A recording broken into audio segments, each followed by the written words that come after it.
नमस्कार, मैं श्यामगिरी। आप देख रहे हैं टीएफडी इंडिया न्यूज 24। टीएफडी इंडिया न्यूज 24 में आप सभी दर्शकों का स्वागत है। सुप्रीम कोर्ट के फैसले ने देश को झकझोर कर रख दिया। आप यह कह सकते हैं कि ईमानदारी पर बेईमानी हावी हो गया।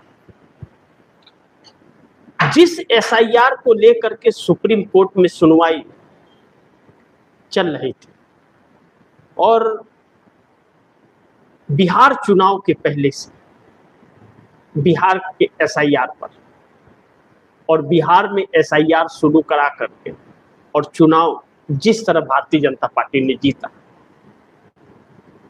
और बंगाल में जिस तरह से जीता, उसी तरह पूरे देश का जग जीतने का प्लान भारतीय जनता पार्टी के प्लान पर सुप्रीम कोर्ट ने आज आधिकारिक मुहर लगा दिया और इस देश के लोकतंत्र पर एक सवाल खड़ा कर दिया। बड़ी महत्वपूर्ण है कि सुप्रीम कोर्ट पर अभी तक कुछ सवाल खड़े किए जा रहे थे कि सुप्रीम कोर्ट सरकार की तरफ झुका हुआ है, लेकिन अब आप यह कह सकते हैं कि सुप्रीम कोर्ट का फैसला ही सवालों के घेरे में। जिस एसआईआर के तहत करोड़ों लोग के नाम काट दिए गए, उनके वोट डालने के अधिकार को खत्म कर दिया गया, सुप्रीम कोर्ट उस पर सोचने और समझने से इनकार कर दिया। यह दुर्भाग्यपूर्ण है। जिस चुनाव आयोग को इस देश के लोगों को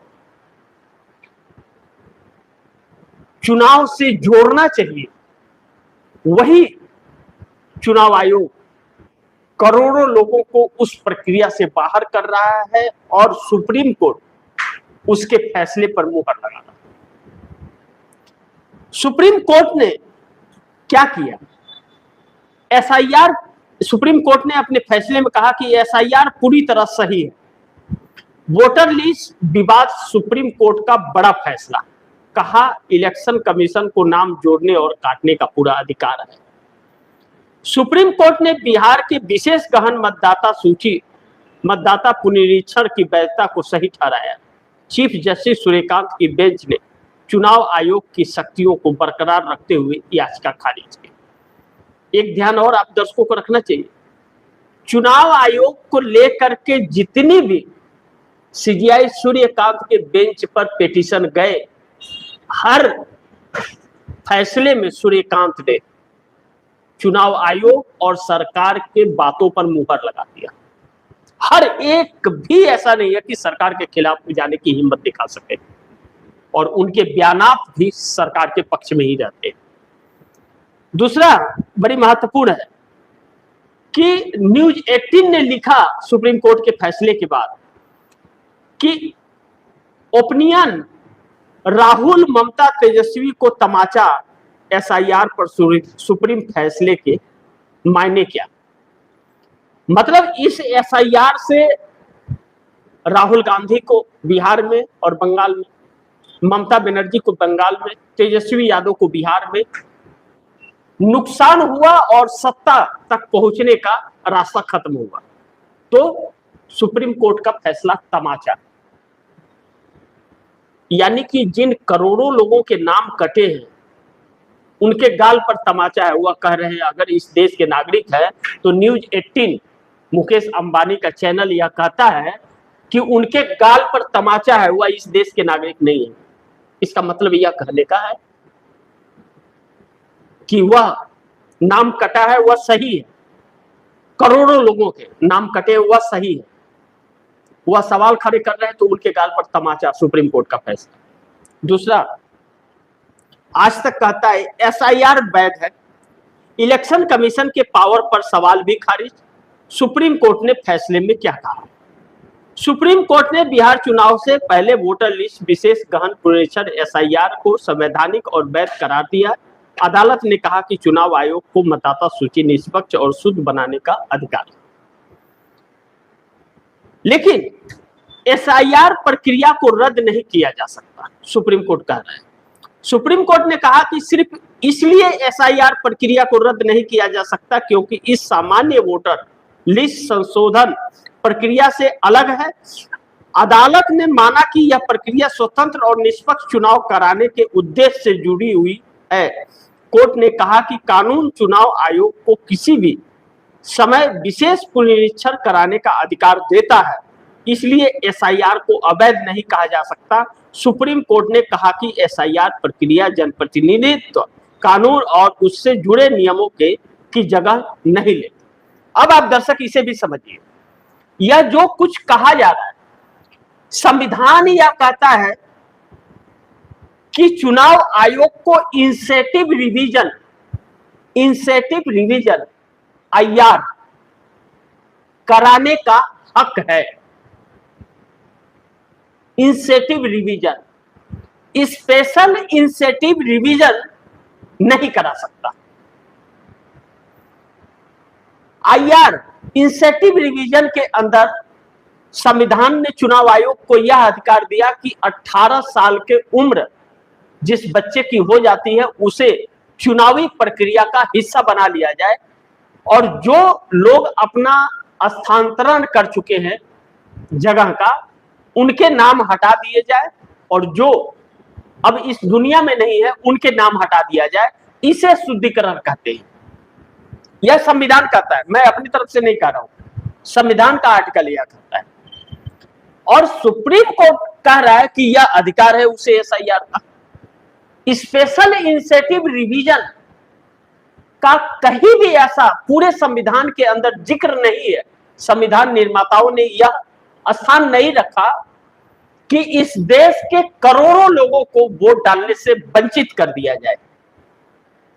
और बार बार चुनाव आयोग यह कहता रहा कि हम नागरिकता चेक कर रहे हैं, जिसका इजाजत संविधान चुनाव आयोग को नहीं देता, जो गृह मंत्रालय के पास सिर्फ है।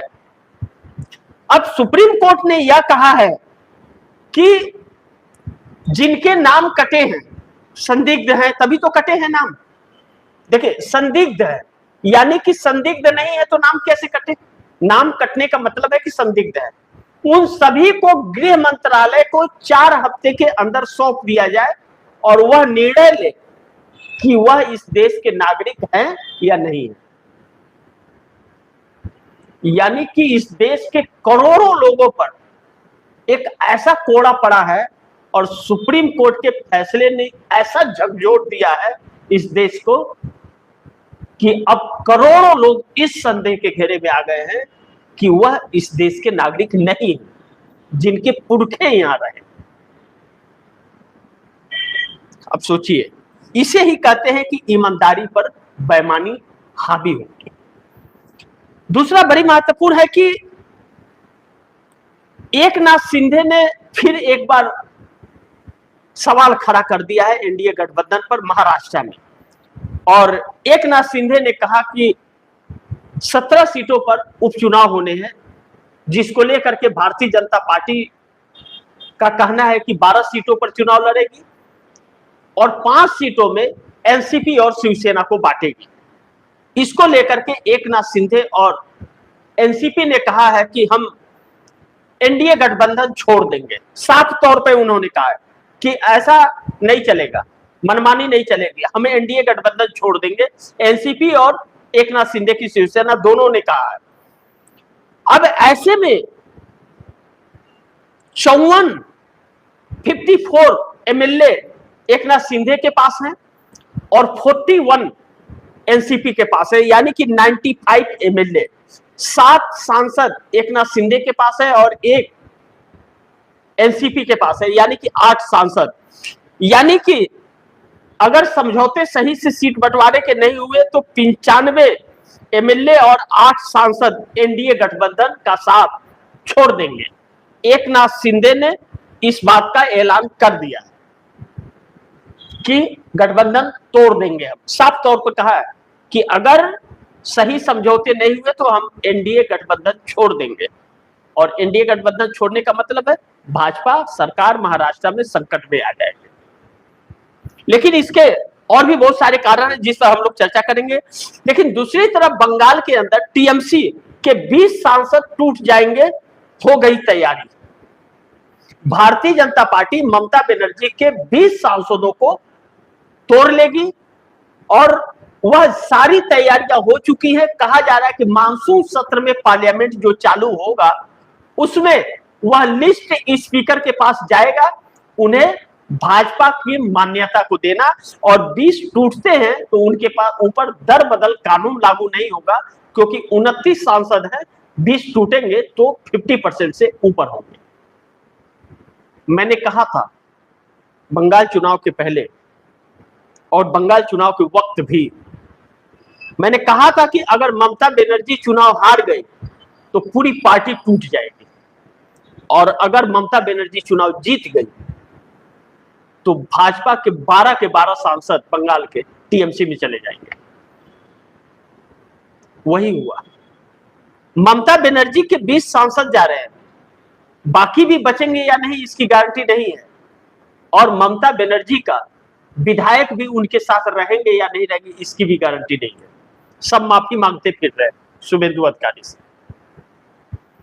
तो यह ईडी सीबीआई का शिकंजा है, ईडी सीबीआई इनकम टैक्स का शिकंजा है, या ऐसा वैसा शिकंजा नहीं है। ईडी सीबीआई इनकम टैक्स का शिकंजा है।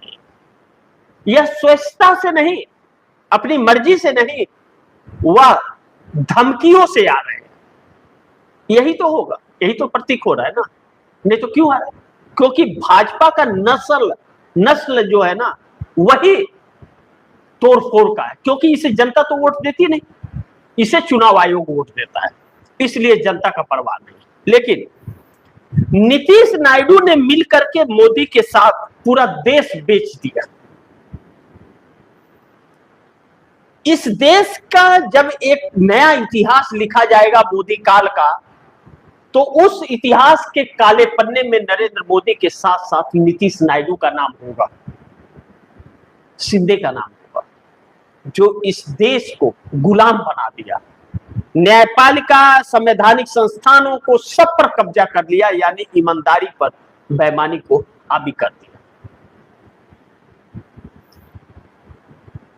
अब मोदी को ऐसे में, अब मोदी को पीएम पद से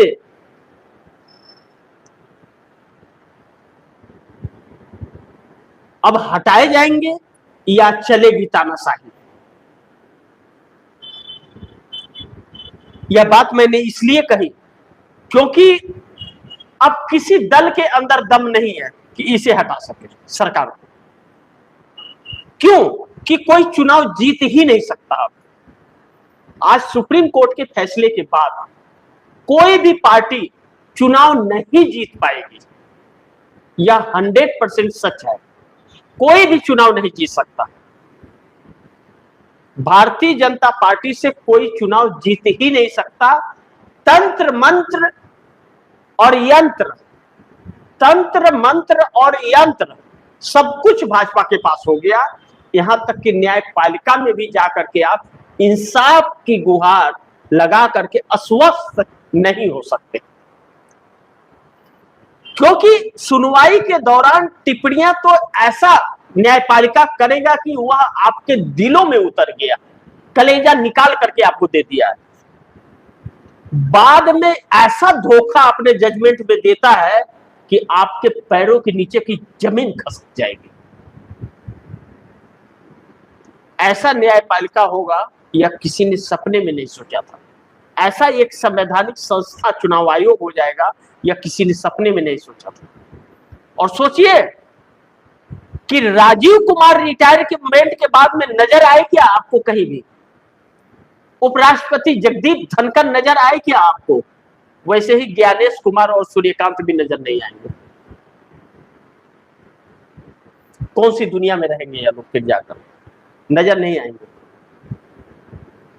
लेकिन यह वक्त बताएगा। अब ऐसे में कुछ यह कहा जा रहा है कि महाराष्ट्र से कुछ अगर शुरुआत हो रही है, लेकिन क्या करें, महाराष्ट्र के अंदर भी एकनाथ शिंदे जिस तरह से भाजपा के साथ आए, सवाल उठ रहा है। अब 17 सीटों पर चुनाव है और 12 सीट भारतीय जनता पार्टी रखना चाहती है, और 5 सीटों में एनसीपी और एकनाथ शिंदे को शिवसेना को देना चाहती है, यानी कि शिवसेना को 3 सीट और एनसीपी को 2 सीट लड़ने के लिए देगी, 12 सीटों पर अपने लड़ेगी। यानी कि भाजपा सोच रही कि 12 सीटों पर लड़के अगर जीत लिया तो फिर उसे शिंदे और सुनेत्रा पवार की जरूरत नहीं पड़ेगी, यानी कि शिवसेना और एनसीपी की जरूरत नहीं पड़ेगी। ऐसे में उनको निकाल करके बाहर करते।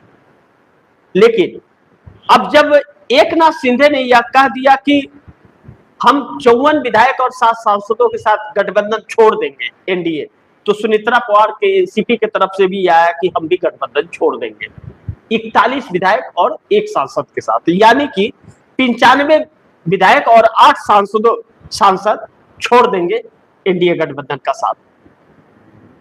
ऐसे में महाराष्ट्र में क्या होगा यह वक्त बताएगा।